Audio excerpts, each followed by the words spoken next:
Oil pulling அது எப்படி பண்ணுறது?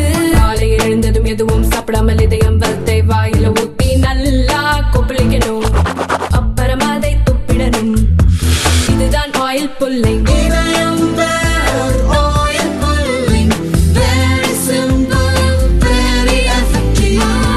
பெண்களை காப்போம் படிக்க வைப்போம் என்ற மத்திய அரசின் முயற்சி பாலின வேறுபாடுகளை முறியடிப்பதில் முக்கிய பங்கு வகித்து அனைத்து தரப்பு மக்களின் பங்களிப்பை ஈர்த்துள்ளதாக பிரதமர் நரேந்திர மோடி தெரிவித்துள்ளார்.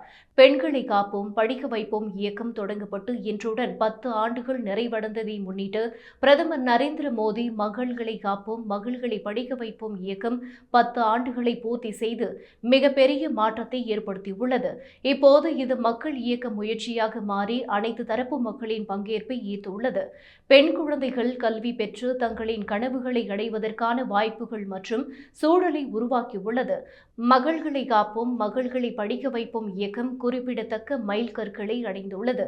பல ஆண்டுகளாக குறைவான பெண் குழந்தை விகிதங்களை கொண்ட மாவட்டங்கள் குறிப்பிடத்தக்க முன்னேற்றத்தை அடைந்துள்ளன. இந்த இயக்கத்தை அடிமட்ட மட்டத்தில் துடிப்பானதாக மாற்றிய அனைத்து தரப்பினரையும் பாராட்டுகிறேன் என்று தெரிவித்துள்ளார். மேலும் இந்திய மகள்களின் உரிமைகள் பாதுகாப்பு மற்றும் அவர்களின் கல்வியை உறுதி செய்து எந்த பாகுபாடும் இல்லாத சமூகத்தை உருவாக்க வேண்டும் என்றும் வரும் ஆண்டுகள் பெண்களுக்கு இன்னும் பெரிய முன்னேற்றம் மற்றும் வாய்ப்புகளை உறுதி செய்ய வேண்டும் என்று பிரதமர் மோடி கூறினார். மத்திய அரசின் தரவுகளின்படி மகள்களை காப்போம் மகள்களை படிக்க வைப்போம் திட்டத்திற்கு பிறகு 2014-15 ஆண்டில் தேசிய அளவில் செக்ஸ் ரேஷியோ அட் பர்த் 918 இருந்த நிலையில் 2022-23 இந்த எண்ணிக்கை 933 உயர்ந்தது.